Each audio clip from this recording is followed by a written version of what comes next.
C'est un jeu d'enfant qu'il vaut désormais mieux ne pas laisser entre toutes les mains.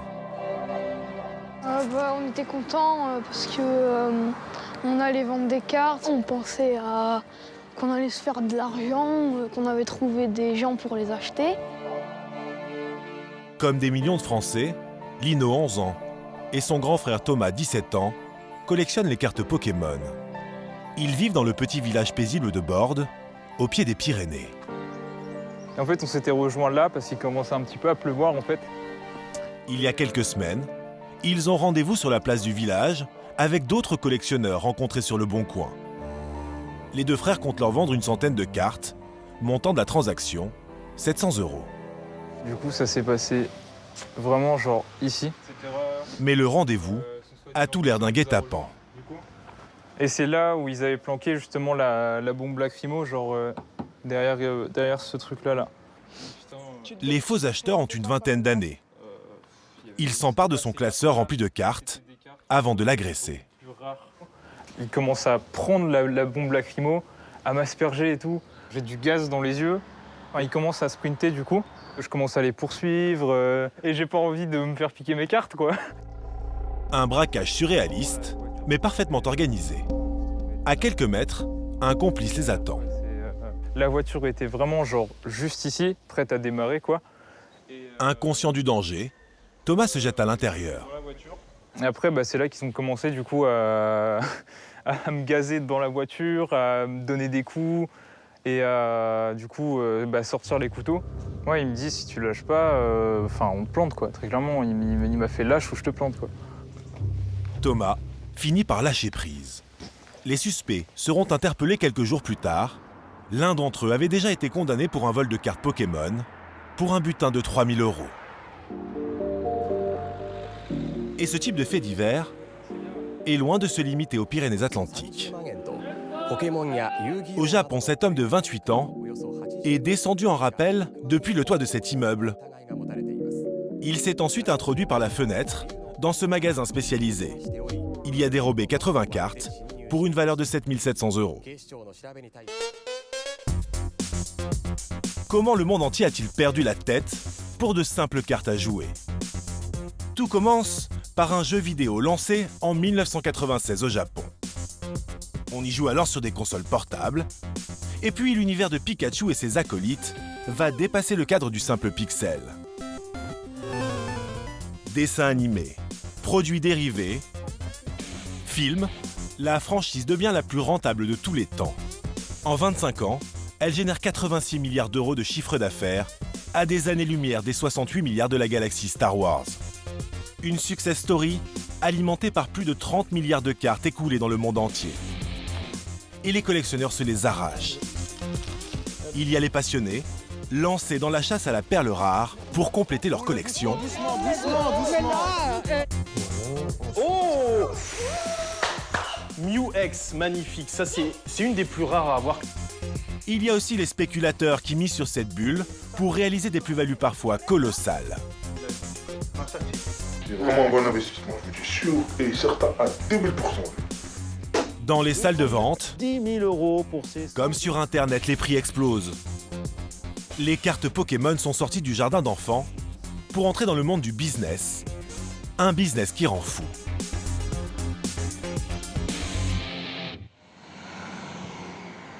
À Bordes, chez Lino et Thomas. De toute façon, je pense que je vais faire la grosse vente. Puis ça ira, qui voudra. Ce sera celui qui fera l'enchère la plus haute. Tu veux un café, Thomas? Ouais. Depuis l'agression, c'est leur papa Nicolas qui paraît presque le plus traumatisé. Moi, je me disais pas que mon fils allait se faire attaquer pour une petite collection de cartes Pokémon, quoi. C'est des Pokémon, c'est pour les petits, quoi. Ça, c'est plutôt des méthodes pour des gens qui veulent voler des choses de valeur, quoi. Ça sera autre chose, mais... Comme de nombreux parents, Nicolas était jusque-là bien dépassé par ce phénomène. C'est pas de leur âge parce qu'ils achètent pas pour jouer, ils achètent pour faire de l'argent. En fait, les jeux d'argent sont interdits pour les mineurs. Et là, ça peut s'apparenter aussi à un jeu d'argent. Loin du regard des parents, dans le secret de leur chambre, des milliers d'ados jouent aux apprentis traders. Ouais, c'est ça, c'est des cartes. Vous combien a fait l'Inferno V? Ça, c'est une ultra rare classique, ça va pas monter même au fil des années, je pense. Donc ça restera à 5 balles quoi. Thomas et Lino possèdent plus de 1000 cartes. Et pour connaître la valeur de chacune d'entre elles, il n'y a rien de plus simple. Il suffit de rentrer la référence 5 sur 64. Sur l'un des nombreux sites spécialisés et la cote apparaît instantanément. On est sur 45 € en achat immédiat. Une carte achetée sur internet il y a 7 mois pour un prix dérisoire. Ronflex, tu l'avais eu à 5 balles, je crois. Ouais. Quelque chose comme ça, ouais, 5 €. Tu vas en faire quoi? Tu vas la vendre ou la garder? Peut-être la garder, mais si elle va pas plus cher, on va peut-être la vendre. De l'argent facile qui fait tourner toutes les têtes, même les plus insouciantes. À seulement 11 ans, pour Lino, la fin de la récré a déjà sonné. Comment on joue au Pokémon? Moi, je suis pas trop y jouer. Enfin, j'y joue pas. Et tu fais quoi là? Bah, je les collectionne. Plus les années passent, plus les cartes prennent de la valeur. Une immense chasse au trésor qui sévit dans le monde entier. Tout le monde se remet à fouiller dans ses vieux coffres à jouer, et parfois, c'est le jackpot. Comme pour ce père de famille de Birmingham, en Angleterre. En 1999, son frère lui offre un coffret. 20 ans après, il le retrouve dans un carton. Sa valeur, 41 000 €. En juillet dernier, cet Australien échange toute sa collection contre cette voiture d'une valeur de 182 000 €. Un phénomène qui n'a pas échappé non plus aux grandes maisons de vente. Le 25 juin dernier à Paris, les enchères s'envolent. Ce coffret de 102 cartes de la première édition française, édité en 1999, trouve acquéreur pour 42 800 jugés pour cet album Pokémon. une vente qui va faire des émules. Il y a quelques jours à Belfort, changement de décor. On est loin des fauteuils rembourrés des salles de vente parisiennes. Un hôtel des ventes, comment dire, à l'ancienne. Ici d'habitude on vend plutôt du vin, des objets d'art, de la porcelaine, des tableaux et des horloges, beaucoup d'horloges. Maître Dufraîche aimerait bien dépoussiérer un peu tout ça. Lucie, voilà, je vous apporte le dernier lot de la vente Pokémon, à manipuler précautionneusement, bien sûr. Les derniers records en salle de vente poussent les particuliers à vider leur grenier, convaincus que tout ce qui touche à la franchise Pokémon pourrait faire leur fortune. Ce qui aujourd'hui est recherché, c'est les cartes classiques, quoi. Ouais, les cartes à jouer, quoi. Ouais, les cartes à jouer. Comme ce monsieur. Dans son sac, quelques objets publicitaires et de simples cartes autocollantes. Ouais, mais ça c'est pareil, c'est encore d'autres dérivés sur lesquels on n'a pas assez de, on n'a pas de retour quant à un éventuel marché. D'accord, je vois. En tout cas en salle des ventes. Pour lui, pas de trésor caché. Certaines personnes rêvent aussi que sur d'autres produits Pokémon, on atteigne des prix équivalents, mais ce n'est pas encore le cas. Voilà. Tous les produits dérivés aujourd'hui n'ont pas de grande valeur. Aujourd'hui, Maître Dufraîche organise sa première vente Pokémon. 17 lots qui devraient affoler les compteurs. Dans la valeur, en estimation globale, on est quand même autour de, on dirait, entre 20 et 50 000 € dans les estimations. Le clou de la journée, le voici. C'est un collectionneur qui a demandé au commissaire-priseur de vendre ses cartes aux enchères. C'est le premier set Pokémon, voilà, qui date des années fin 90, de 1999, voilà, qui comporte 102 cartes. Les cartes, tout d'abord, n'ont jamais été jouées, donc elles sont en état quasiment irréprochable. Elles ont été mises sous blister dès leur achat. Quand on se rapproche, on voit que les hologrammes sont en parfait état, que les bords des cartes n'ont pas pris de coups, donc ils sont bien colorés en jaune, il n'y a pas de traces de blanc. Et pareil au dos. Les cartes sont bien bleues, il n'y a pas de pliure, il n'y a pas de rayures. Ouais, on va débuter les enchères pour ce lot autour de 15 000 €. La vente se déroule à distance, avec une centaine d'enchérisseurs en ligne et une poignée de curieux dans la salle. On va débuter la vente aux enchères, Pokémon aujourd'hui. Date première vente ici à Belfort. 90, 100. Amateur déjà, 170, 190, 200, 50, 300. 260 adjugé à 150 €. 160. 220 par mois.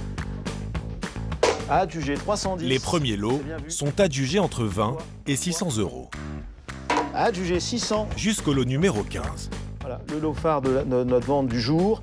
On débute à 10 000 euros pour ces 102 cartes du set de base. 12 000. 12 000. Eh bien, 13 000 alors. 16 000. Alors, 16 000 au téléphone. 18 000. Oui, téléphone, alors 18 000 cette fois-ci. Alors, 19 000 au téléphone, c'est Lucie. Et en moins de 2 minutes, et 19 000 pour Lucie. Là, c'est pour vous à 10 000. le lot de cartes va être adjugé à 19 000 euros, soit près de 2 fois sa mise à prix. Ces petits monstres mignons nous ont-ils fait perdre la tête? Assurément. Pourtant, en matière de démesure, la France joue encore au stade amateur. Dans la patrie de Pikachu, que ce soit dans les airs, sur terre ou partout dans les rues, impossible d'échapper à cette invasion psychédélique. Au Japon, les Pokémon sont quasiment élevés au rang de religion. À Tokyo, dans le quartier d'Ikebukuro, voici l'un des nombreux temples dédiés au dieu Pikachu. On les appelle les Pokémon Center. Plus de 1000 mètres carrés pour combler tous les désirs des fans. Assiettes, porte-clés et peluches déclinées à l'infini. Il y a des milliers de Pokémon différents. Et ici, chacun peut trouver son préféré. Un monde merveilleux pour tous ces grands enfants. On vient ici au minimum une fois par mois. Au Japon, la communauté de fans regroupe des millions d'adultes. Et pour certains, c'est une passion un brin envahissante. Je n'ai jamais compté le nombre d'objets que j'avais. Vraiment, je n'ai aucune idée de combien j'en ai. Dans la banlieue de Tokyo, Toshi, 28 ans, vit toujours chez ses parents. Et pour cause, cet informaticien dépense chaque mois la moitié de son salaire, près de 1 500 € pour ces petits monstres adorés. J'ai commencé à collectionner dès les débuts en 1996, quand j'étais petit parce que je regardais le dessin animé. Et comme chaque année il y a de nouveaux personnages, je ne me suis jamais lassé. Depuis l'âge de 3 ans, il accumule.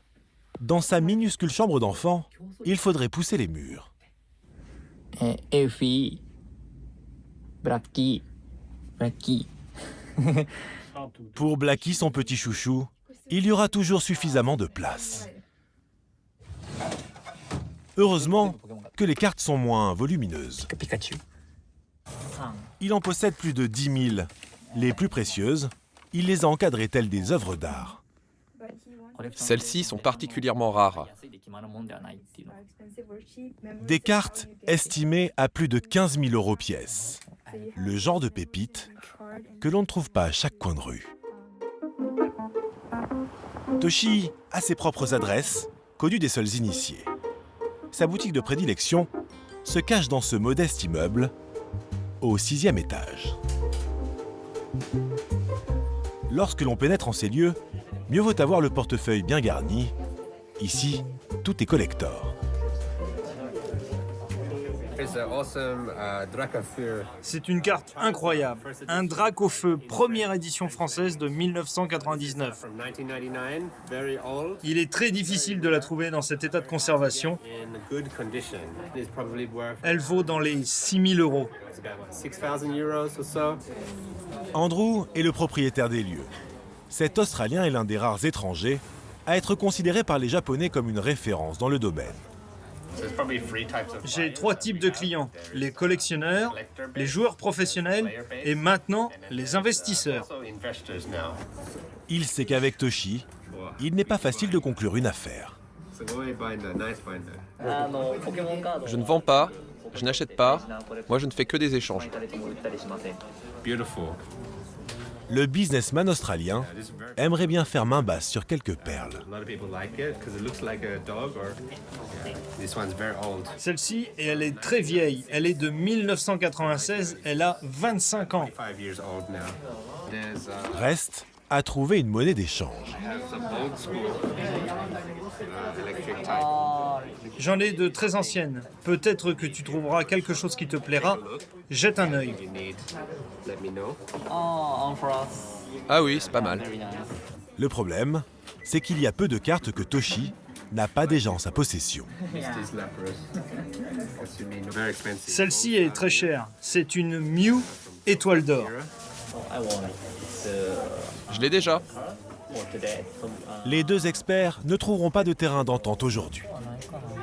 Heureusement pour Toshi, avec la franchise Pokémon, aucune collection ne pourra jamais être complète.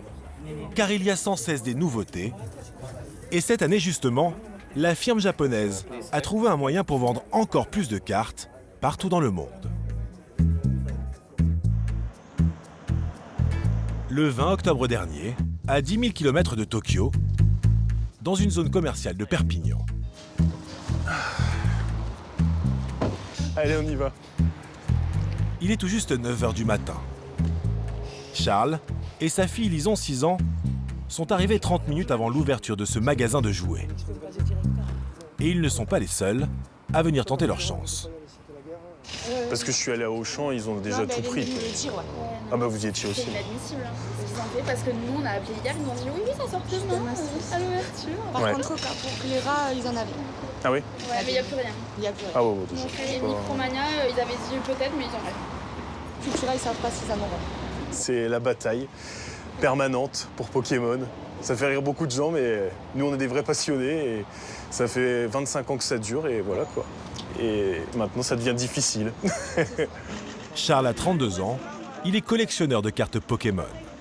Aujourd'hui, c'est les 25 ans de Pikachu et de ses copains.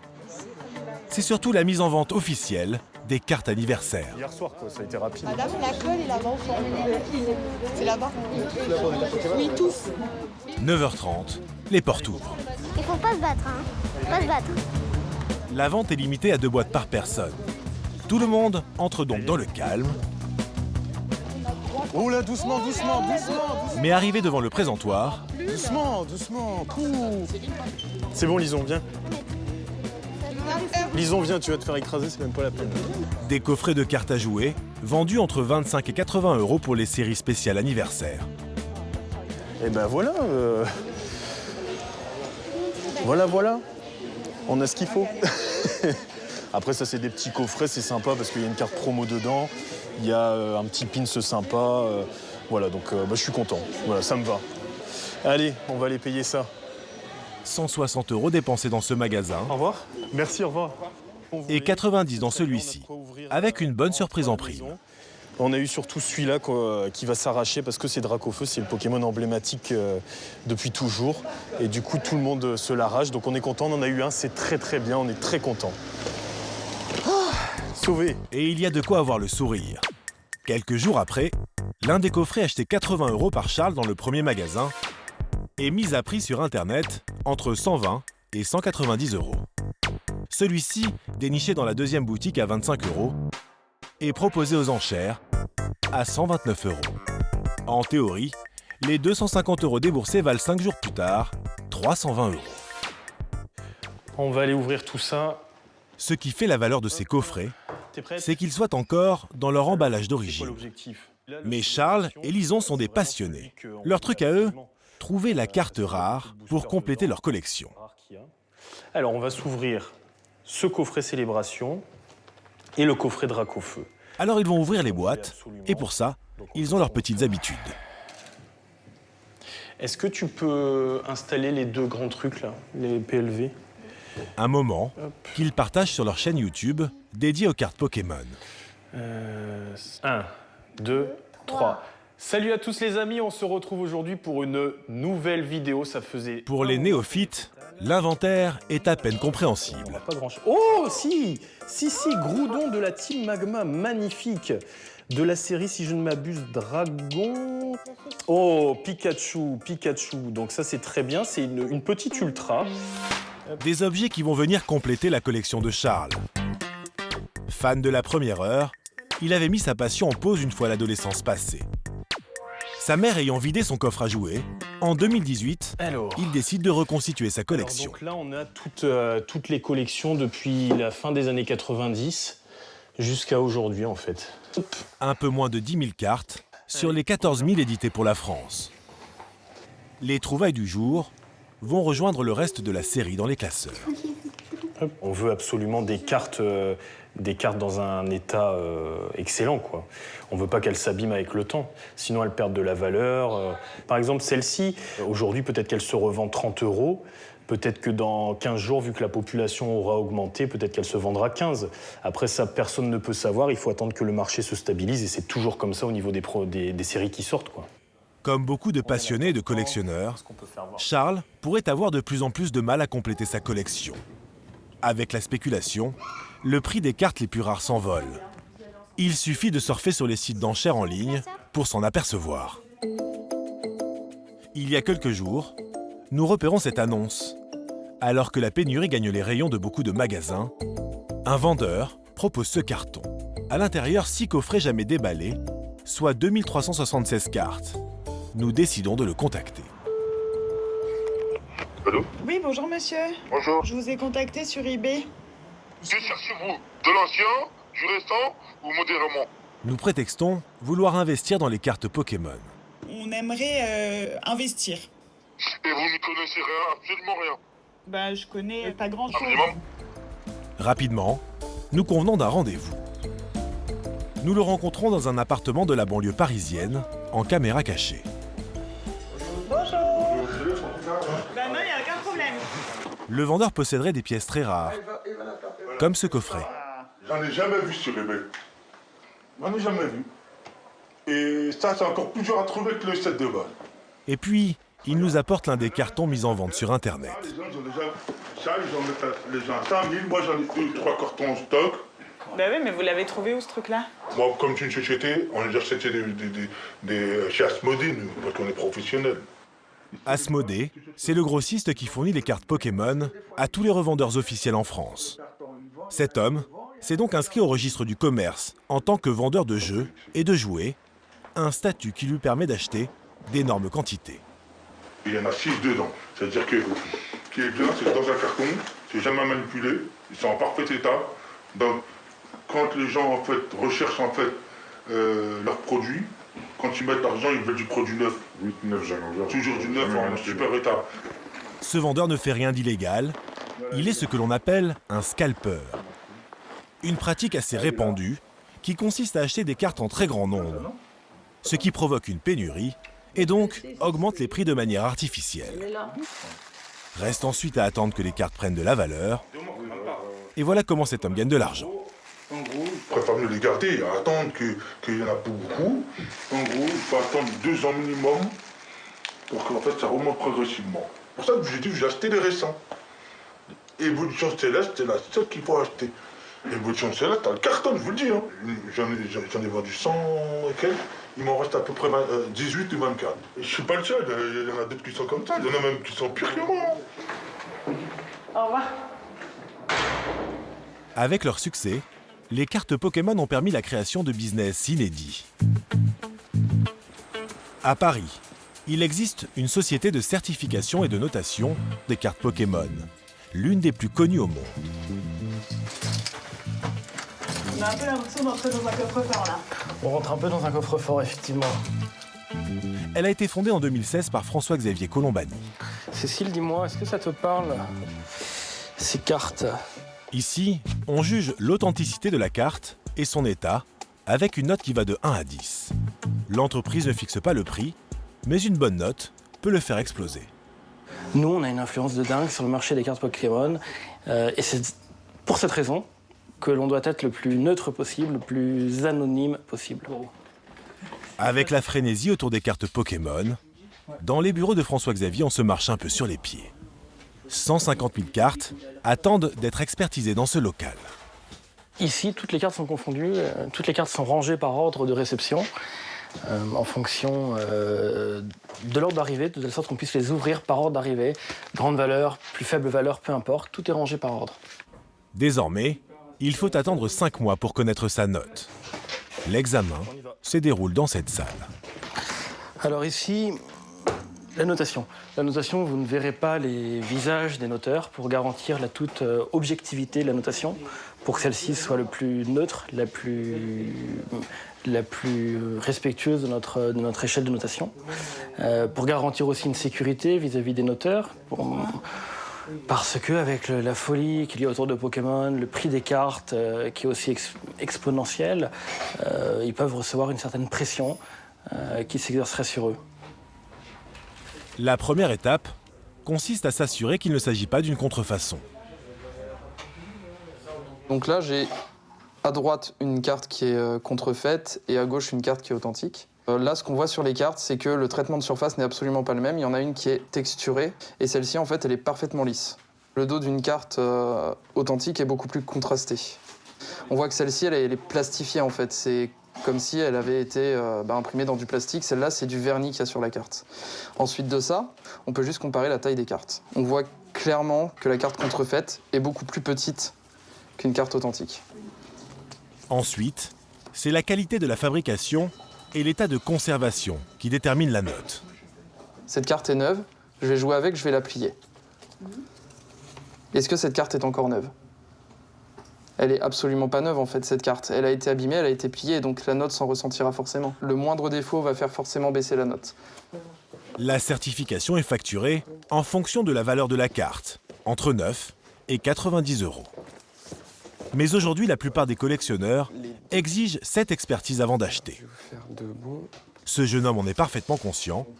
Il vient récupérer une centaine de cartes avec une idée précise derrière la tête. En ce moment, c'est très cher et certifié, c'est beaucoup plus facile à vendre. Et en tout cas, les acheteurs s'attendent vraiment à avoir une qualité, quoi. Si tout se passe bien, il y en a peut-être pour 5 000 €, voire plus. Je vous souhaite une bonne journée. Merci beaucoup. Et si, comme il l'imagine, ce marché devenu un peu fou finissait par s'effondrer.